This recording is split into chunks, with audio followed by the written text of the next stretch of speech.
Pinasisilip ng Philippine Football Federation o PFF sa ticket retailer na Ticket World ang record ng bentahan ng ticket para sa laban ng Philippine Ascals na gagawin sa bansa.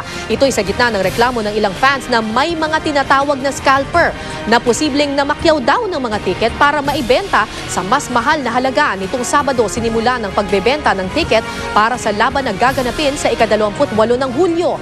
Nais malaman ng PFF kung nasunod ang patakaran na hanggang 10 ticket lamang ang pwedeng bilhin sa kada transaksyon.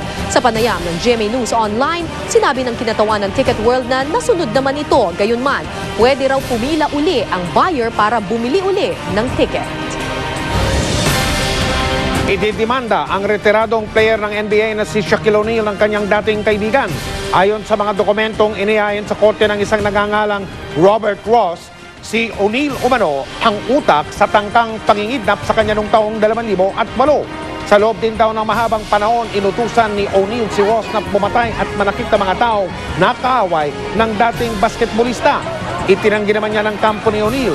Puro katang-isip lang daw ni Ross sa mga bintang laban kay O'Neal. Pinabulaanan ni Colonel Generoso Mariano na kasabwat niya si dating Pangulo at ngayon Kongresista Gloria Macapagal Arroyo sa panawagan na palitan na ang gobyerno.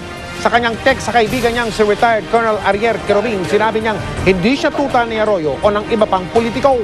Mag-isa raw niyang ginawa ang video na kalat ngayon sa internet.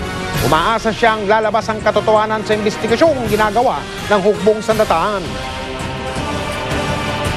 Ako'y hinihingi ng dispensya dun sa lahat ng mga nangyaring ito. Wala akong kasama dyan.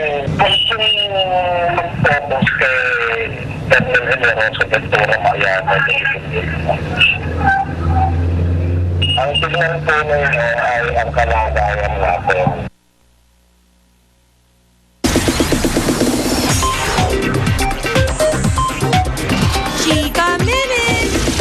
Speechless ang twin star na si Alden Richards nang makaharap ang crush niyang si Sam Pinto. Pero ano naman kaya ang masasabi niya at ng ibang cast sa nalalapit na pagpapalabas ng pelikula nilang Twin Academy Class of 2012? Alamin sa chika ni Nelson Canla. Excited na ang Twin Stars at malapit nang matapos ang kanilang pelikulang Twin Academy Class of 2012. Mula sa classroom sequences hanggang sa mga eksena sa prom, hindi nagpakita ng kapaguran ng Twin Stars. Karamihan sa kanila first time na bibida sa pelikula kaya naman kabado raw sa shoot. Sobrang excited kasi syempre po talagang malalabas ko yung totoong sarili ko dito kasi sila po yung kasama ko. Iba naman ang pressure kay Joshua Dionisio dahil kahit hindi ito ang first time niya sa pelikula, ito naman raw ang una niyang starring role. May lines na ako. Dati wala akong lines eh. Kahit excited at pressured, may fun moments ang mga twin stars sa set. Si Alden Richards, ibinuking na malaki raw ang crush sa FHM sexiest na si Sam Pinto. Nagsimula sa Twitter ang tuksuhan hanggang nakarating sa Showbiz Central kung saan humirit si Alden ng isang date with Sam. Sa kalagitnaan ng interview kay Sam, tinawag namin si Alden na tila napipi ang binata. Niya po ako eh.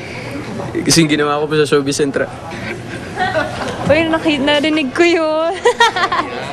Hindi, okay lang yan. Cute kaya nun. Hindi nga makatingin si Alden sa sexiest Pinay. Para naman kay Sam, natutuwa daw siya sa atensyon na nakukuha niya sa mga co-stars. Pero alam daw niyang hanggang dyan lang ang aabuti ng paghangang nakukuha niya. Parang kids pa rin sila for me. Especially dito, teacher pa nila ako. Nelson Canlas, updated sa Showbiz Happenings. Yan po, mga maiinit kong chika for tonight. Tutukuli bukas for the hottest in showbiz dito lang sa Chika Minute. Ako po si Pia Guanyo. Mike? Salamat, Pia. At yan po ang mga balitang aming tinutukan sa nakalipas sa 24 oras. Maraming salamat po sa inyong pagtitiwala.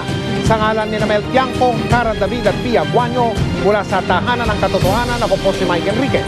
Ito ang GMA. Walang kinikilingan, walang pinoprotektahan, walang kasinungalingan. Serbisyong totoo lamang. At dahil hindi natutulog ang balita, nakatutok kami 24 oras.